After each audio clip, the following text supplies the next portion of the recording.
Hello, I'm FE Master Corey Russell. This next game is against one of my students, and it illustrates a tactical motif called a smothered mate, which I know veterans know all about smothered mates. So if you're a veteran, you can just go to the next video.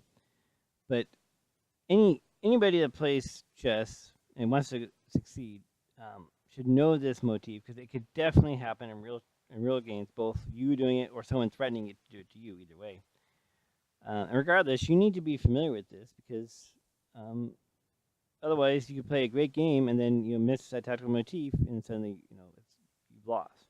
Or maybe you could have won, but you missed your opportunity, and then you lost a game you could have won. Either way.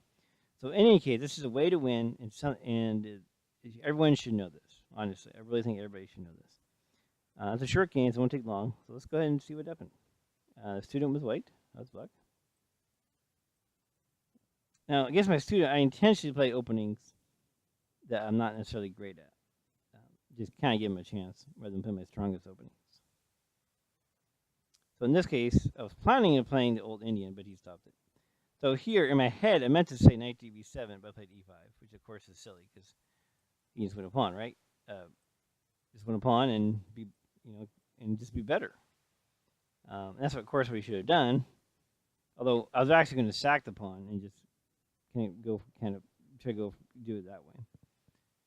But still, he should have just taken the free pawn. I moved kind of fast, basically. So I'm like, oh, you didn't take it. Okay, well, I guess we'll just say modern then. So now it's kind of a more normal game here. C4. That's actually a good place for it. Because if I do C6, then it has D5. So it will actually inhibit C6, actually, especially if I castle. So that was a good move. I12, E12. No surprise here. A5. The purpose of A5 is I'm going to do knight A6, knight C5, which is a good outpost for the knight.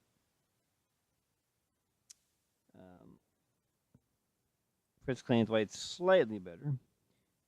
I kick him because I want him to decide. Are you going to go back up here to H4, or are you going to do something else? If he goes back up, he might get trapped. So he goes back to D2, which... Oh, excuse me. He should have went to D2. That's where he should have went. He made a mistake, went here, and of course that gives me a free tempo. Because sure, I'd be happy to take that bishop. So of course he backs off, but he lost the tempo. Remember, chess all about economy. You do not want to lose tempo, especially if you didn't have to. That's the thing. If you have to, fine. But if you don't have to, don't. He takes a pawn, which is right. He should take that pawn. It gives him a slightly better pawn structure. Although I do have a little bit more central space with my pawn pairings on the 4th rank. So, but still, even so, white should be slightly better here.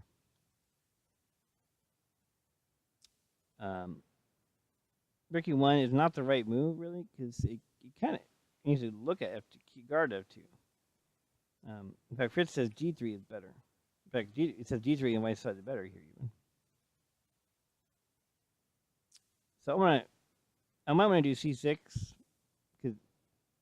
but of course I can't do it at the moment because it'd be discovery. So with the bishop C4, so I'm getting off the back rank or getting off the long diagonal, so that now C6 is possible. So it's a prep move. And here, white doesn't know what to do. Understandably, it's kind of a blocked position, but yet there's no obvious counter thrust. So actually, what I told my student is, he should have kicked my knight, and then play like knight F4, and then maybe knight H4, and maybe F4, which to try to provoke me to go forward, because then he'd then have D4 for his pieces. He can block it in E3 too, but that was one idea he could have done. But he's having difficulty coming up with the plan, and I understand it's not an easy position here. So I was happy he did that. He took. And now I surprised him, but queen B6. Usually when someone takes, you take back, but I didn't take back. So here, he sees that B2 is threatened, which is fine. That's good you saw that. But there's a far more serious problem. And that's what I'm threatening this other mate. So here, he must play Rook E1 and just lose the material, fine. You just got to do it. But actually, it doesn't even really lose material because it's going to have to retake, and it's actually level. Right? I'll have to retake, and he just defends or whatever. And I got more central space, but materially were even. So that's what should have happened. But he saw the threat on b2 and defends it. And of course, that was not the right move. So now for the killer. Threatening his queen with discovery. Now technically I can win his queen, right? Because the only move is queen here. Oh, no, not really, actually. If I do this, he does here. Hitting my queen. So yeah, that's probably what I thought. I take his queen, he gets my queen, and it's an even game. Well, unfortunately, I have something else. Much, much better. Check. Double check. So you can't block. It's illegal. Because whenever you're in double check, the only response is a king move. That's the only legal move when you're in double check. So it can't go here, of course, because queen f2 is mate. So since it must be a king move, the only move is king h1.